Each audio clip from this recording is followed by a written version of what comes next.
a partir do versículo 10 até o versículo 23. Quero falar um pouco com os irmãos hoje, terminando essa série sobre a alegria do verdadeiro contentamento. Cantamos aqui sobre gratidão, sobre contentamento o tempo todo. Você já deve ter percebido isso, né? Ontem, na hora que nós fomos ensaiar, chegamos aqui para o ensaio, o Delcio falou, você vai falar alguma coisa sobre gratidão amanhã, né? Eu falei, vamos falar um pouquinho sobre gratidão. Falei, está tudo incluso, está tudo inserido na mensagem. Filipenses 4, de 10 a 23, diz assim: fiquei muito alegre no Senhor, porque agora, mais uma vez, renasceu o cuidado que vocês têm por mim. Na verdade, vocês já tinham esse cuidado antes, só que lhes faltava oportunidade. Digo isso não porque esteja necessitado, porque aprendi a viver contente em toda e qualquer situação. Sei o que é passar necessidade e sei também o que é ter em abundância. Aprendi o segredo de toda e qualquer circunstância, tanto de estar alimentado como de ter fome, tanto de ter em abundância como de passar necessidade. Tudo posso naquele que me fortalece. No entanto, vocês fizeram bem associando-se comigo nas aflições. E como vocês, filipenses, sabem muito bem, no início da pregação do Evangelho, quando parti da Macedônia, nenhuma igreja se associou comigo nessa questão de dar e receber, exceto vocês somente. Porque até quando eu estava em Tessalônica, por mais de uma vez vocês mandaram o bastante para as minhas necessidades. Não que eu esteja pedindo ajuda, pois o que realmente me interessa é o fruto que aumente o crédito na conta de vocês. Recebi tudo e tenho até de sobra. Estou suprido desde que Epafrodito me entregou o que vocês me mandaram, que é uma oferta de aroma agradável, um sacrifício que Deus aceita e que lhe agrada. E o meu Deus, segundo a sua riqueza em glória, há de suprir em Cristo Jesus tudo aquilo de que vocês precisam. A nosso Deus e Pai seja a glória para todo o sempre. Amém. Saúdem cada um dos santos em Cristo Jesus. Os irmãos que estão comigo mandam saudações. Todos os santos mandam saudações, especialmente os da casa de César. A graça do Senhor Jesus Cristo esteja com o espírito de vocês. Até aqui. Vamos orar mais uma vez? Louvado seja teu nome, Senhor, porque temos essa oportunidade grata de iniciarmos esse ano na tua presença, na tua casa, louvando e bendizendo o seu nome, Senhor. É muito bom saber que o Senhor nos tem acompanhado, o Senhor nos tem conduzido, e tudo aquilo que nós necessitamos, o Senhor tem suprido em graça, bondade e misericórdia.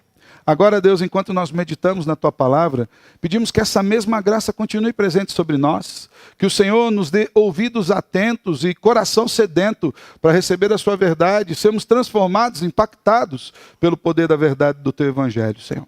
É assim que nós oramos em Cristo Jesus. Amém. Eu costumo começar sermões com perguntas, né? Algumas delas são meio indigestas, né? Talvez essa seja um pouco indigesta. Você é uma pessoa que tem contentamento na sua vida? Você está satisfeito com tudo aquilo que Deus tem te dado? Se Deus resolver, só para você medir se você tem contentamento ou não, tá? Se Deus resolver não te dar nada de novo, daqui até o final da sua vida, ainda assim você estaria contente? Nem uma peça de roupa a mais, nem um par de sapato a mais. Não vai trocar de carro, e quem não tem não vai comprar. Não te dá nada de novo, não vai trocar TV. Você continuaria contente, sem receber coisas materiais? Certa vez perguntaram para o grande explorador de petróleo e banqueiro, John Davison Rockefeller, considerado o homem mais rico de todos os tempos, o quanto era necessário para que um homem fosse feliz. E ele respondeu, um pouco mais. Muitas vezes nós, no nosso interior, de uma maneira até mesmo velada, temos esse mesmo sentimento de Rockefeller, embora riquíssimo, aguardava um pouco mais. De quanto nós precisamos para sermos felizes? Talvez um pouquinho mais de dinheiro, pastor. Talvez um pouquinho mais de sucesso, um pouquinho mais de prazer. de amigos, um pouco mais de afeto, de atenção, de carinho, de afago, de bens, de bênçãos. Todas essas coisas são boas e nenhuma delas é pecado em si. Porém, muitas vezes nós colocamos a nossa confiança nessas coisas. Nós depositamos a nossa percepção da ação de Deus sobre essas coisas. Nós projetamos a nossa satisfação nessas circunstâncias, em pessoas, em coisas. E às vezes nós atribuímos a essas coisas um nível de contentamento que nós deveríamos atribuir somente a Deus. Somente àquele que pode sossegar a nossa alma. O contentamento, ele é um sentimento de prazer, de satisfação, de saciedade, de reconhecimento de que a nossa situação é superior ao que nós deveríamos ter. Eu aprendi muito com o cumprimento do nosso irmão presbítero Lorival. Desde que eu conheci o seu Lorival, né, quando eu ia cumprimentar o seu Lorival, como o senhor está, seu Lorival? Ele responde, estou, quem lembra aí? Então, vocês aprenderam também. Estou melhor do que mereço. E essa é uma grande verdade. Isso faz parte de alguém que tem o coração satisfeito, que está contente no Senhor. O Dr. Robert Jones afirma no seu livro que contentamento é ter uma mente satisfeita em qualquer situação. É encontrar uma satisfação íntima somente em Deus e das suas provisões para você. É experimentar paz e confiança nele nos momentos de dificuldade. É desfrutar de modo consciente o fato de que Deus é bom, mesmo quando as coisas ao nosso redor não são. Ainda o pastor puritano Jeremias Burroughs diz que o contentamento cristão é aquela obra doce, íntima, silenciosa, graciosa do Espírito, que se submete e deleita livremente na soberania de Deus e em sua disposição paternal em todas as circunstâncias. O contentamento é o oposto da murmuração, da reclamação, da ingratidão. E aí eu volto a perguntar, você tem contentamento? Você é uma pessoa satisfeita em Deus e com Deus? É interessante nós falarmos de contentamento, principalmente lendo uma carta do apóstolo Paulo. Como todos nós já sabemos bem, o apóstolo Paulo escreve essa carta da cadeia. Ele está preso, agora há pouco na escola bíblica, o Vinícius também relembrou isso. Isso foi lá por volta do ano 61, ele estava aprisionado em Roma. No entanto, ele estava contente. Contente primeiramente porque o evangelho não estava preso. Paulo estava, o evangelho não. A obra continuava. Ele estava contente porque ele via a provisão de Deus mesmo no meio da adversidade. Ele estava contente porque ele via pessoas ao redor sendo animadas para pregar o evangelho. Ele estava contente porque ele estava recebendo dos irmãos um carinho que ele entendia que vinha de Deus. O próprio encerramento e a saudação final dessa carta nos mostra como Paulo estava contente e tenta fortalecer os irmãos na fé por causa do evangelho. Veja aí no final desse texto, versículo 21, olha o que Paulo diz. Saúdem cada um dos santos em Cristo Jesus. Os irmãos que estão comigo mandam saudações. Todos os santos mandam saudações, especialmente os da casa de César. Paulo está com isso dizendo para aqueles irmãos, Deus tem suprido tudo. Havia irmãos santos junto com ele, mesmo na cadeia. Deus não havia abandonado. Inclusive, havia ali com ele irmãos que haviam se convertido lá de dentro da casa de César. Porque se ele não tivesse ido para lá, esses irmãos nem tinham conhecido o evangelho. Então, Paulo mostra que o contentamento precisa estar além das circunstâncias ao redor, porque Deus se move para além das circunstâncias ao nosso redor. Nessa porção do texto que nós lemos, Paulo nos fala de um contentamento pessoal e íntimo. Um contentamento que vai além dessas situações externas, sejam favoráveis ou não. Um contentamento que vai além de teorias. Um contentamento que é experimentado no meio das adversidades. Diga-se de passagem, irmãos. Uma ótima maneira de nós experimentarmos ou de sabermos se temos contentamento ou não é quando a gente está passando alguma aflição. Eu falo que é onde a gente mostra que a gente coloca a nossa fé em prática é nessas horas. Paulo diz que de tudo, em todas as circunstâncias, ele já tinha experiência. Ele sabia que Deus estava com ele em todos os momentos. Ainda aos Gálatas, o apóstolo Paulo diz que ele trazia as experiências até do sofrimento de Cristo no próprio corpo. Gálatas 6:17. Reverendo Hernandes Dias Lopes traçou uma lista dos sofrimentos que o apóstolo Paulo passou e ainda assim ele estava contente. Reverendo Hernandes diz o seguinte: Paulo foi perseguido em Damasco, rejeitado em Jerusalém, esquecido em Tarso, apedrejado em Listra, açoitado em Filipos, escorraçado de Tessalônica e de Bereia, foi chamado de tagarela em Atenas e impostor em Corinto, enfrentou feras em Éfeso, foi preso em Jerusalém, foi acusado em Cesareia, foi açoitado com varas, enfrentou perigos em rios, desertos e mares, passou pelo menos por 3 naufrágios, foi picado por uma cobra na ilha de Malta, passou frio e passou fome, e por fim, ele foi preso e depois degolado em Roma. Mesmo diante de tudo isso que Paulo experimentou no seu sofrimento, ele fala de ter alegria apesar dos problemas. Atos 20, verso 24. Fala de estar alegre apesar dos difamadores. 2 Timóteo 4,16. Estar alegre apesar da morte. Filipenses 1, 21. E em 2 Coríntios 4, 16 a 18, ele diz que as coisas espirituais estão acima das coisas materiais. E o futuro é melhor do que o presente. E aquilo que é eterno é melhor do que aquilo que é temporal. Por que Paulo fala isso? Porque ele está satisfeito no Senhor, não obstante a todo seu sofrimento. O problema é que nós, irmãos, nos desapontamos com coisas simples demais. Basta um não. Basta uma porta fechada. Basta um olhar virado. Basta que alguém não nos cumprimente, ou que alguém não nos visite, que não faça uma ligação. Nós nos desapontamos com coisas simples demais. E quando nós fazemos isso, a gente precisa perceber que de fato a gente ainda não alcançou o verdadeiro contentamento cristão. Paulo experimentou de um contentamento. E por conta disso ele termina essa carta nos dando algumas dicas importantes e nos dizendo como é bom, quais alegrias que o verdadeiro contentamento pode trazer para mim e para você. E a primeira dessas alegrias do verdadeiro contentamento é que quando nós de fato estamos contentes em Deus, isso faz florescer em nós a satisfação e a gratidão. Contentamento verdadeiro gera louvor. Gente que está murmurando, gente que está reclamando, não está contente. E quando eu falo contente, não é no sentido de alegria, é satisfeito com aquilo que tem recebido. Gente que quando um irmão recebe uma bênção, ele olha para o irmão e fica assim: o que ele tem ou não tem?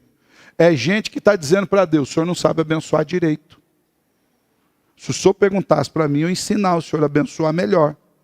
O senhor está abençoando a pessoa errada. Gente que não tem contentamento é gente que, de uma certa forma, é descrente no coração. Ele não crê que Deus irá suprir as suas necessidades. Olha o que Paulo nos diz aqui a partir do versículo 10, nós já lemos, eu quero ler de novo. Paulo diz assim: eu fiquei muito alegre no Senhor, porque agora mais uma vez renasceu o cuidado de vocês, aquilo que vocês têm por mim. Paulo está preso, e ele está feliz, porque os irmãos se lembraram dele. Na verdade, vocês já tinham esse cuidado antes, só que lhes faltava oportunidade. E olha o que ele diz mais: digo isso não porque eu esteja necessitado. Irmãos, o homem está na cadeia. Ele está amarrado com soldados 24 horas por dia. Ele não tem nenhum tipo de luxo que alguém pudesse ter na sua casa, mas ele diz: olha, irmãos, eu digo isso não porque eu esteja necessitado, porque eu aprendi a viver contente em toda e qualquer situação. O contentamento, irmãos, é um aprendizado. O contentamento não é uma questão filosófica, não é uma questão de pensamento. O contentamento é um aprendizado diário de dependência do Senhor. Deus ensinou o contentamento para o povo no deserto, o sustentando por 40 anos, no meio do deserto. No meio do deserto havia maná todas as manhãs, e na sexta-feira em especial havia uma porção dobrada, porque o sábado era o dia do Senhor. Eles não iriam fazer mais nada a não ser adorar ao Senhor. E o maná recolhido na sexta não estragava. Por 40 anos as sandálias dos seus pés não estragaram. Pensa na sandália boa. Por 40 anos, houve carne, houve água, houve sustento. Por 40 anos o Senhor estava com a nuvem por cima deles, aplacando o calor do sol durante o dia, e uma coluna de fogo durante a noite para aquecê-los no frio do deserto. O que Deus estava ensinando para o povo? Confie em mim, eu dou todas as coisas para vocês. Eu sou aquele que supre as suas necessidades. Em 1 Coríntios capítulo 9, dos versos 11 a 18, o apóstolo Paulo declara que não havia aceitado ofertas enviadas por outras igrejas, como a de Corinto, por exemplo, mas agora ele aceita as ofertas dos filipenses. Por quê? Porque eles fazem com contentamento, com alegria. Paulo fala, não é porque eu esteja necessitado, mas porque eu entendo que vocês são a mão de Deus. Para vocês não é peso, para os coríntios era peso, viu, irmãos? Os irmãos de Corinto, para dar uma oferta, era meio tenso, né? Tanto que Paulo, quando estava no meio deles, falou assim, eu vou fazer tendas para ajudar, porque eu não quero ser pesado a nenhum de vocês. Mas Paulo entende que a mão dos filipenses era a mão de Deus, ajudando sua vida no ministério. Perceba que mesmo sofrendo caristias, Paulo enfatiza que a satisfação e o contentamento estava em saber que Deus o estava suprindo. Versículo 12, sei o que é passar necessidade, sei o que é também ter abundância. Aprendi o segredo de toda e qualquer circunstância, tanto de estar alimentado como de ter fome, tanto de ter abundância como de estar passando necessidade. Em todos esses momentos Deus havia sustentado Paulo. E aqui, por contente, a palavra é traduzida por contente aqui, ela tem um sentimento muito maior do que simplesmente estar agradado. A palavra traduzida por contente, é uma ideia de satisfação em Cristo, de entender que estando em Cristo nós não precisamos de mais nada. Ele supre todas as coisas que nós precisamos. Cristo é a fonte de amor que nós precisamos, é a fonte de carinho, de cuidado, de afeto, é a fonte de provisão que nós precisamos, tudo está nele. De forma que Paulo estava com a fé fortalecida a tal ponto de não se abalar, mesmo tendo recursos limitadíssimos. Eu lembro-me, e eu nunca vou esquecer, nós éramos dois jovens, bem jovenzinhos, né? Ainda somos, mas nós éramos mais, pelo menos 25 anos mais jovens. E nós tínhamos começado a nossa caminhada no seminário, e o Senhor nos enviou para trabalharmos na congregação presbiterial da cidade de Faxinal, perto ali de Mauá da Serra.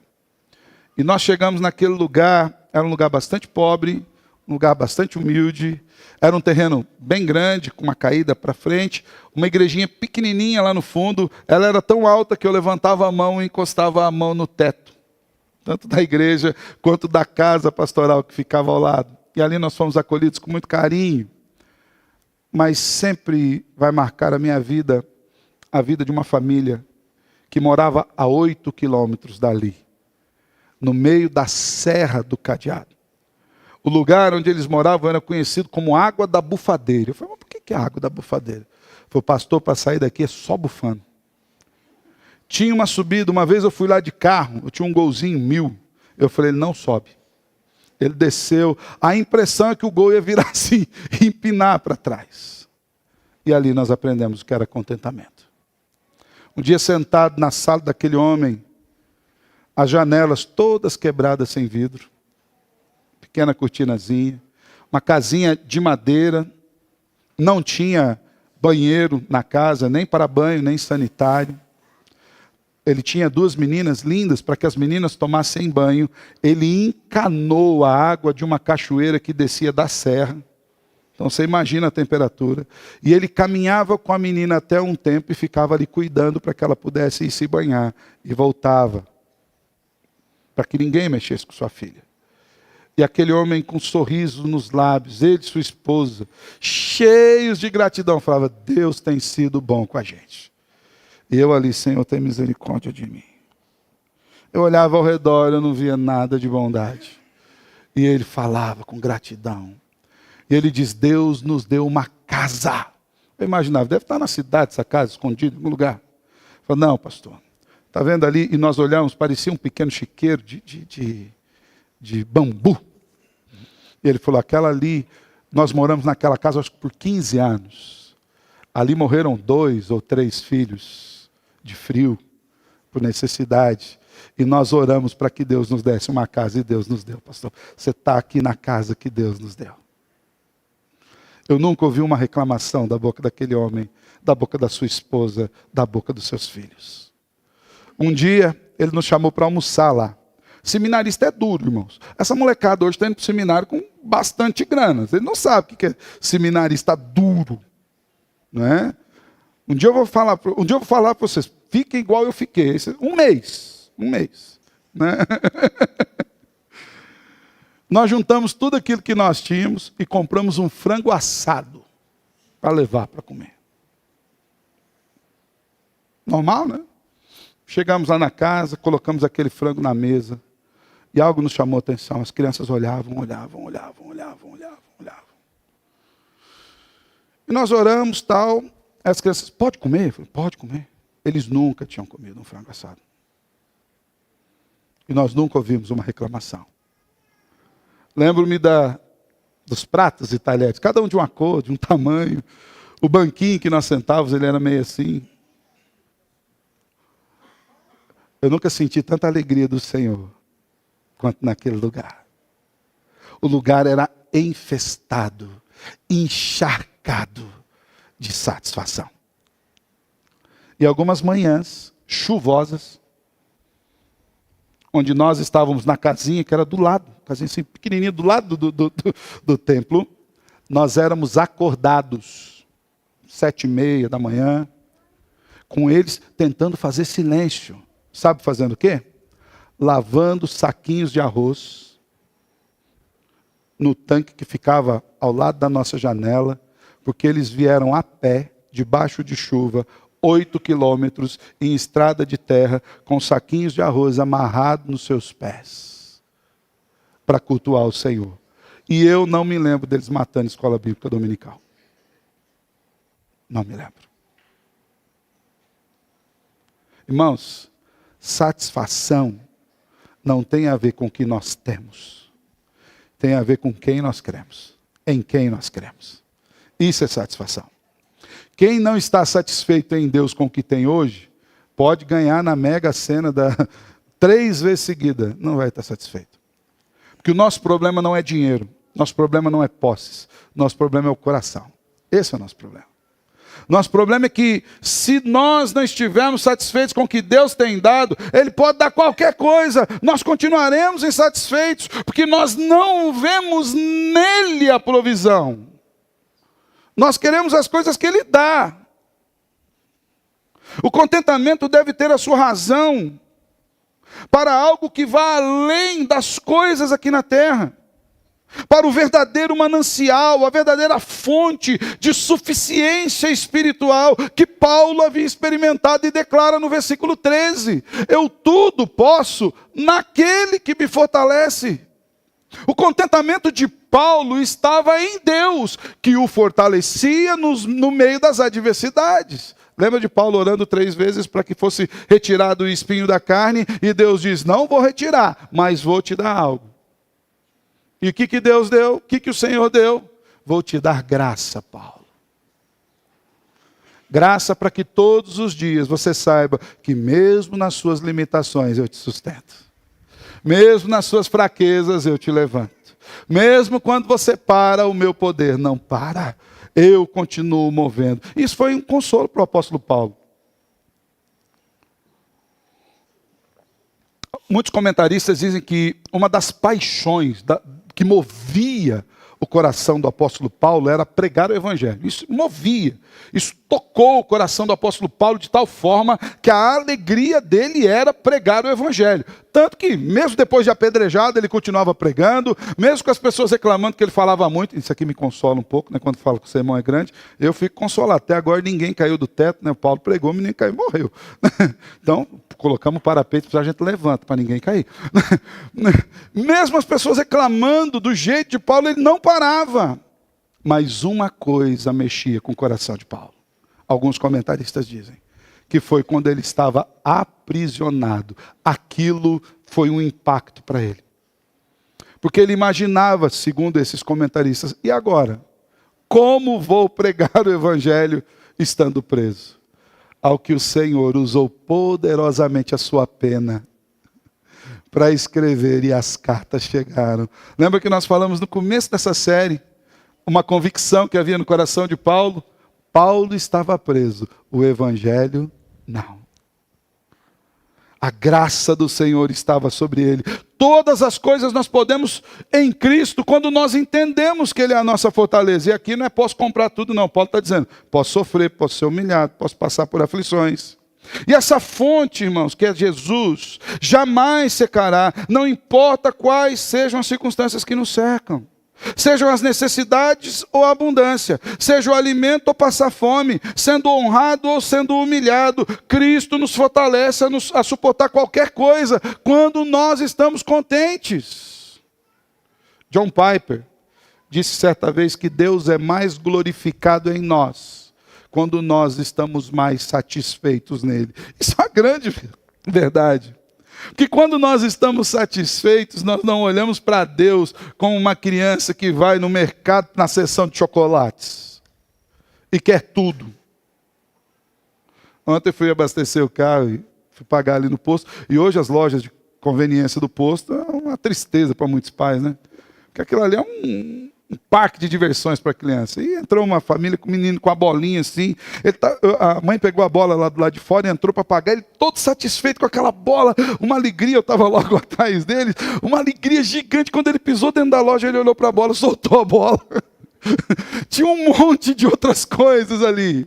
E aquela satisfação que havia tomado o coração dele por segundos. O menino estava radiante. Do nada ele largou a bola e falou, tem mais coisas aqui. Satisfação é quando a gente está diante de tudo e sabe que aquilo que nós temos é maior do que todas as coisas. O verdadeiro contentamento sempre irá produzir um sentimento de satisfação e gratidão no crente. Cristo é aquele que nos fortalece. Cristo é aquele que nos dá contentamento. Então, irmãos, a alegria do verdadeiro contentamento faz florescer satisfação e gratidão. É por isso que nós cantamos aqui. Não sei se você prestou atenção na primeira canção que nós cantamos para abrir o culto. O que vamos fazer diante de todo o bem que já nos foi dado? O que vamos escolher para a nossa vida? Viver em gratidão ou viver reclamando das coisas que não tem? Somos chamados a reconhecer o amor e o favor de Deus. A alegria de uma vida de contentamento faz florescer satisfação e gratidão. Você tem estado satisfeito com o que Deus tem te dado? Segundo, a alegria de uma vida de contentamento incentiva o serviço ao Senhor. Quem está contente, trabalha, irmãos. Quem está satisfeito no Senhor, trabalha. E olha o que Paulo fala acerca dos irmãos filipenses, no versículo 14. No entanto, vocês fizeram bem se associando comigo nas minhas aflições. A generosidade dos filipenses para com Paulo já tinha uma longa trajetória. Se você for ler Atos capítulo 16, capítulos 17, você vai ver que Paulo havia pregado o evangelho em Filipos, partiu dali para Tessalônica e depois para Bereia. Desde essa época, a igreja de Filipos, a igreja dos filipenses, demonstrou um grande amor pelo apóstolo Paulo. E a relação de Paulo com essa igreja era uma relação única. Paulo via naqueles irmãos a mão de Deus. Nos versículos 15 e 16 do texto que lemos, diz assim: E como vocês, filipenses, sabem muito bem, no início da pregação do Evangelho, quando parti da Macedônia, nenhuma igreja se associou comigo nessa questão de dar e receber, exceto vocês somente. Olha que interessante a relação de Paulo com a igreja. Não era uma igreja só, não era uma relação de receber só. Ele fala que era uma relação de dar e receber. A igreja era doadora para com Paulo? Sim, mas a igreja recebia bênçãos do apóstolo. Ela recebia as cartas enviadas, ela recebia todo o ensinamento, conteúdo do evangelho.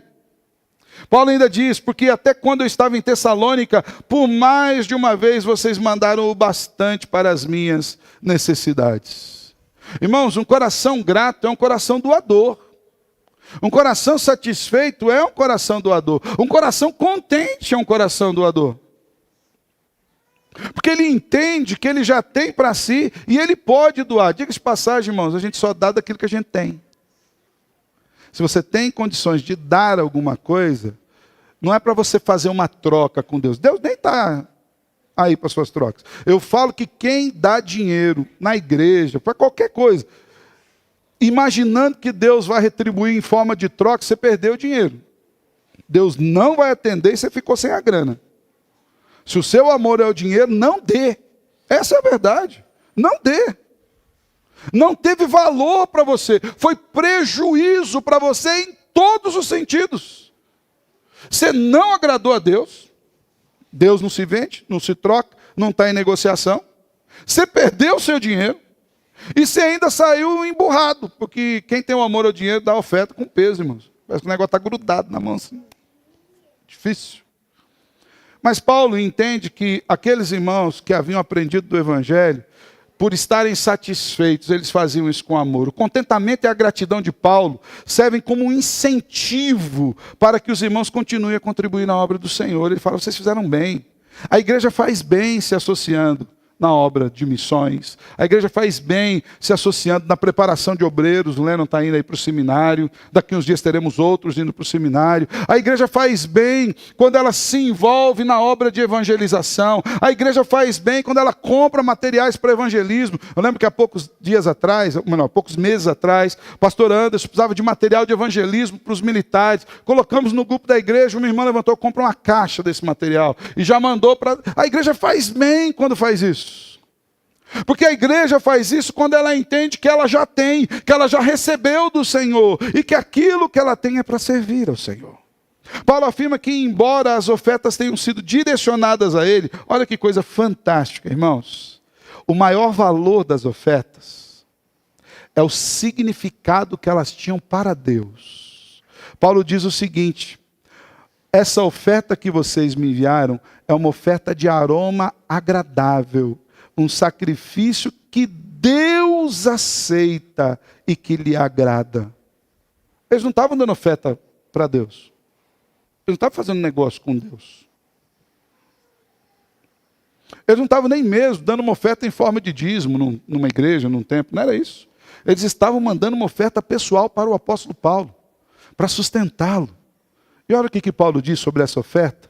Ela é um aroma suave que sobe até Deus. Essa linguagem é uma linguagem do Antigo Testamento, irmãos. É uma linguagem que remete aos sacrifícios que eram oferecidos pelo povo a Deus. Ali tinha várias áreas, pelo pecado, por gratidão.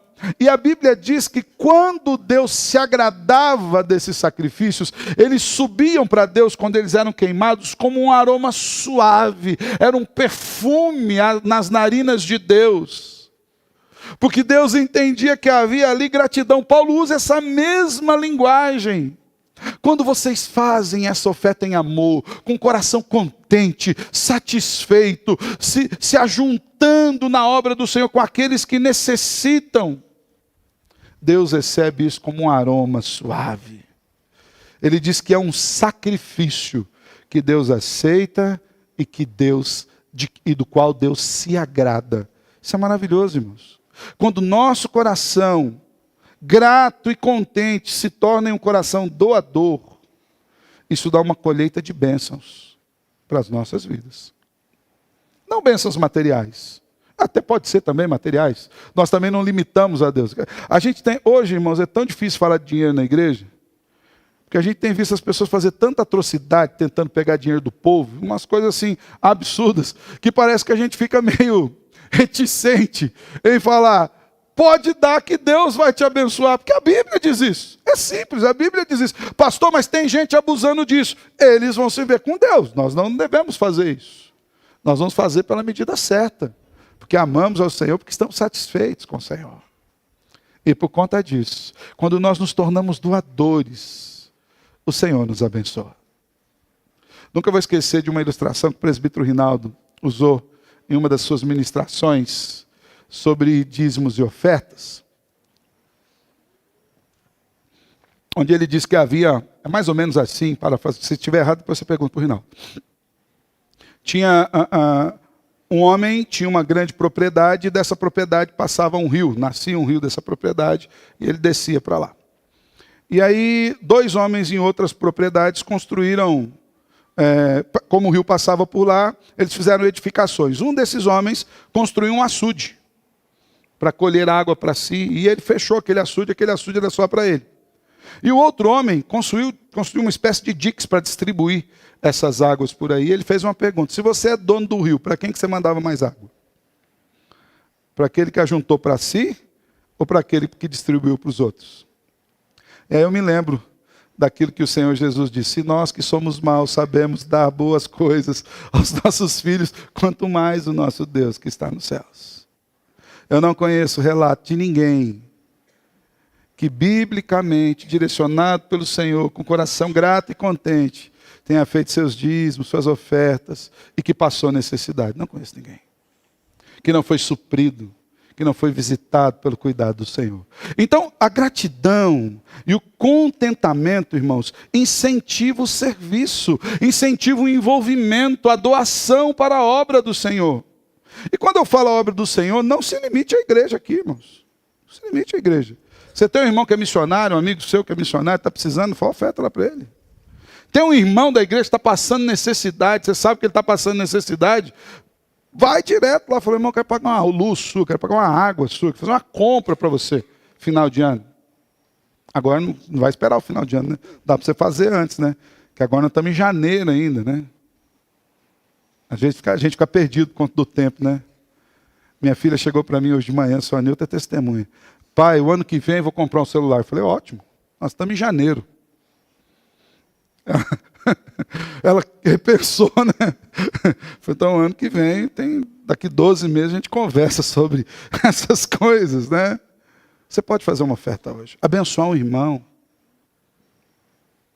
A igreja, irmãos, não é um carimbador de ofertas.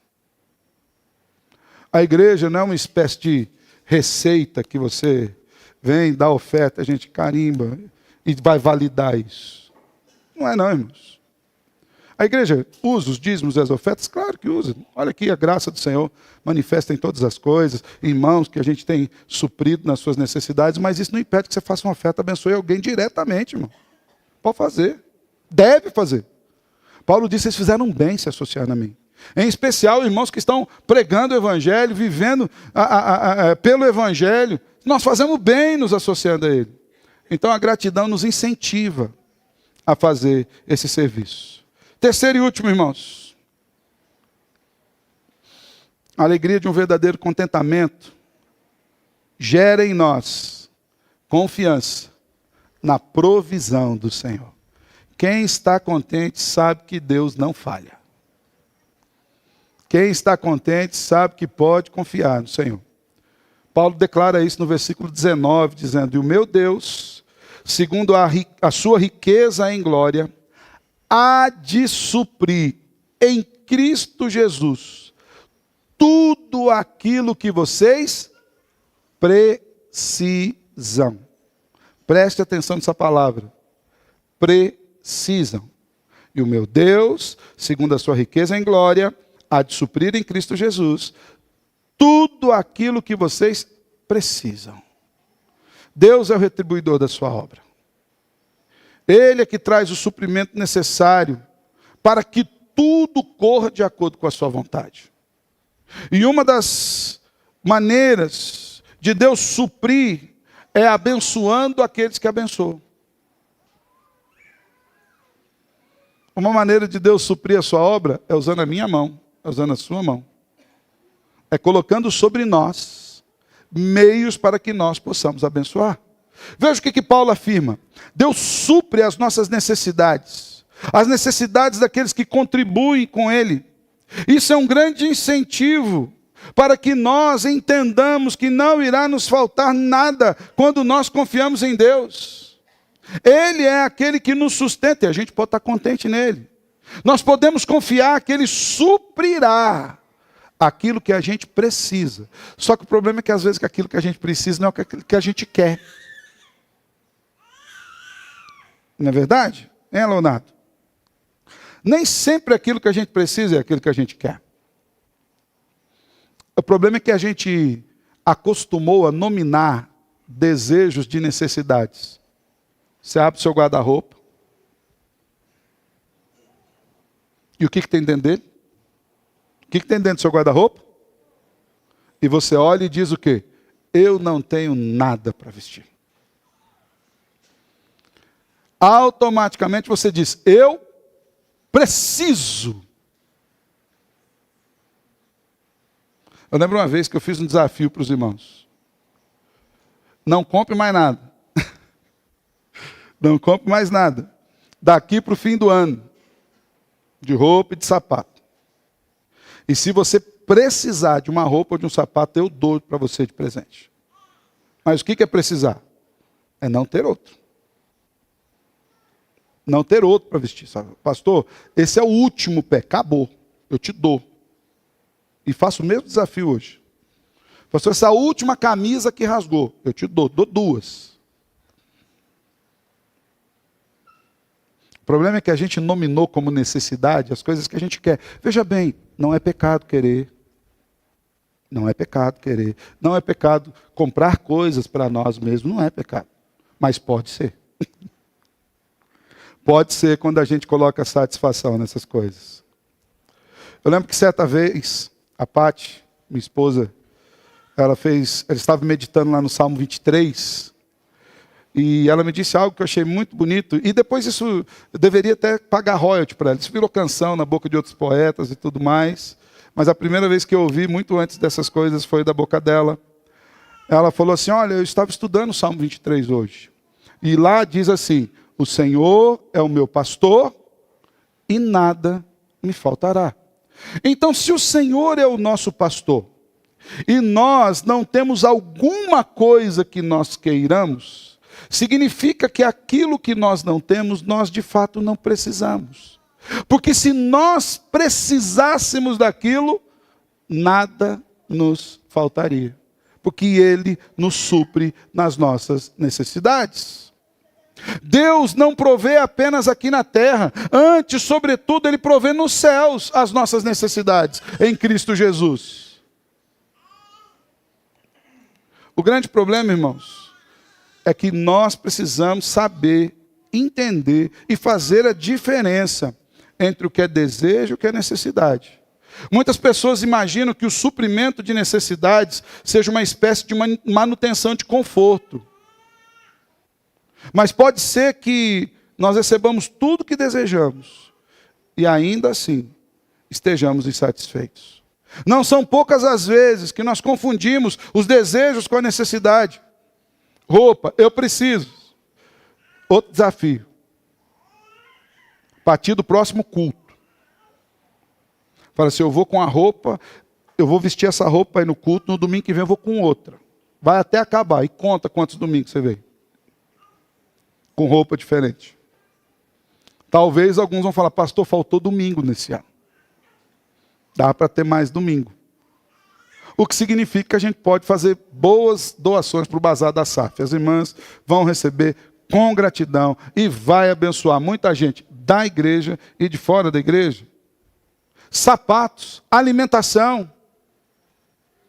Às vezes a gente abre lá o armário, não tem nada, mas tem um monte de coisa no armário, não tem o que você quer comer. Essa semana nós tivemos uma resenha lá em casa com a galerinha lá, né? Não que elas estivessem reclamando, mas falou, olha, aquilo que vocês têm, Nunca tivemos. Acho que a maioria de nós aqui é daquele tempo que os pais faziam compra quantas vezes no mês? Lembra? Uma. Ia no mercado e comprava aquela quantidade de iogurte, aquela quantidade de bolacha ou chocolate, aquela quantidade. E aquilo era o que você teria para o... Isso os pais que davam o iogurte e essas coisas aí. Né? Quem tinha irmão, a Patrícia conta que os irmãos eles escondiam um do outro. Guardavam em lugar separado, que é para o irmão não comer o dele e lá em nhoque no outro lá. Né? Mas hoje nós não fazemos isso com os nossos filhos. Às vezes nós somos incentivadores da insatisfação, porque a gente dá tudo. Dá tudo. Vai lá. Tem tudo. E eles não valorizam.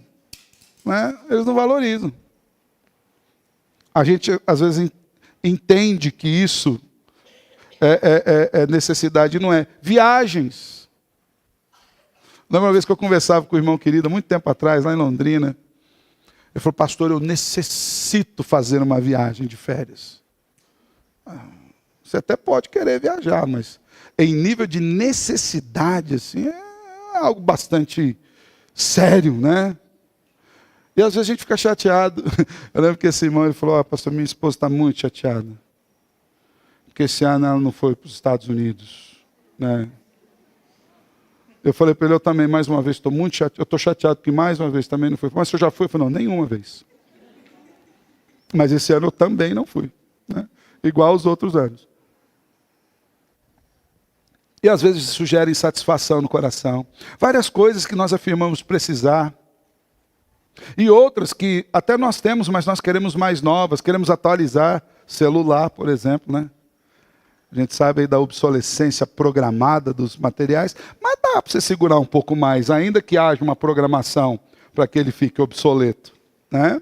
Dá para viver um pouquinho mais. A verdade é que aqueles que estão contentes e satisfeitos em Cristo, eles já se sentem supridos. Não porque eles tenham coisas desse mundo, mas porque Cristo os preenche de tal forma que eles não precisam de nada que esse mundo tem a lhe oferecer. É como aquela criança que eu falei que entrou na loja de conveniência, estava com a sua bola e largou. Quando nós estamos supridos em Cristo, nós estamos satisfeitos com aquilo que Ele nos tem dado. Não importa o que esteja ali na prateleira diante de nós, Cristo é suficiente. Assim, nós não sofremos por conta disso, quando nós estamos satisfeitos. Meus irmãos, será que nós temos tido contentamento em nossas vidas? Você tem tido contentamento na sua vida? Você é uma pessoa satisfeita em Deus apesar das circunstâncias? Às vezes o nosso contentamento beira o contentamento de um bebê. Tira o brinquedo dele. Você vai ver como é que funciona. Já teve aquele embate com seu filho? Ele tem 200 brinquedos em casa. Aí chega um amiguinho e fala, dá isso aqui para ele. Ele gruda, é meu, e chora, e esperneia. E eu já vi, tem gente que fala, não, é dele, você não pode tirar. Tira sim, ensina seu filho que tem que compartilhar. Esse negócio dessas psicologia moderna aí, não tira dele, não, ele precisa entender que tem um negócio dele, ele precisa entender que ele tem que compartilhar tudo. Tudo. Seja por vontade própria, seja por vontade dos pais. Né? Então você vai fazer por livre e espontânea pressão, mas vai fazer. Né? Então, a gente precisa ensinar os nossos filhos. O Senhor requer de nós que nós tenhamos um contentamento maduro nele. Um contentamento que é compatível com a vida de fé. Dr. Robert Jones diz ainda, no seu livro Aprendendo o Contentamento em Todas as Circunstâncias, ele diz o seguinte, considere um homem idoso, um apóstolo, desgastado pelo tempo e com fome, sentado em uma masmorra, e ainda assim cantando louvores e agradecendo a Deus por sua graça salvadora. Tire dele as circunstâncias favoráveis e o seu sustento, ainda assim ele encontrará alegria em Cristo. Esteja ele sentado em uma poltrona, numa sala ou num chão sujo de uma prisão. Ele não explodirá de raiva, pelo contrário, orará e abençoará. Automaticamente, embora aqui nós estamos falando de Paulo preso em Roma, mas me veio outra figura, inclusive com Paulo e Silas na prisão. Havia expulsado um demônio de uma menina que estava sendo usada, explorada na porta da cidade. Qual que foi o resultado disso? Foram para a cadeia. Lá em Filipos, inclusive. E quando eles estavam lá na cadeia em Filipos, aprisionados, acorrentados, o que eles faziam de noite, irmãos? A Bíblia diz que eles louvavam ao Senhor. E enquanto eles louvavam ao Senhor, as suas cadeias se quebraram, as portas de tudo se abriu. Detalhe. O carcereiro chegou de manhã apavorado, ia até se matar. Paulo disse, não precisa se matar não. Não somos só nós que não fugimos. Ninguém fugiu. Eles foram soltos e pregaram o evangelho para todo mundo ali. Você entende? Contentamento. O contentamento é aquela condição de conscientemente agradar-se da bondade de Deus, independente das circunstâncias. É a capacidade de estar satisfeito, vivendo para agradar a Deus em todos os momentos. É a habilidade de viver satisfeito, agradando-se daquilo que Deus tem te dado. E que Deus nos ajude, irmãos, nessa caminhada de contentamento. Como Paulo diz nos versículos 20 e 23, que Ele receba a glória do nosso contentamento e que a graça dEle esteja sobre nós, de forma que nós estejamos plenamente contentes e satisfeitos em Cristo. De forma que nós entendamos que estamos supridos de todas as coisas, a ponto de podermos ser doadores. De forma que nós saibamos que o contentamento doador redundará em bênçãos espirituais sem medida. Porque aquilo que nós temos a receber do Senhor é muito maior do que qualquer coisa que nós possamos alcançar com as nossas mãos aqui. Amém? Feche seus olhos, quero orar com você.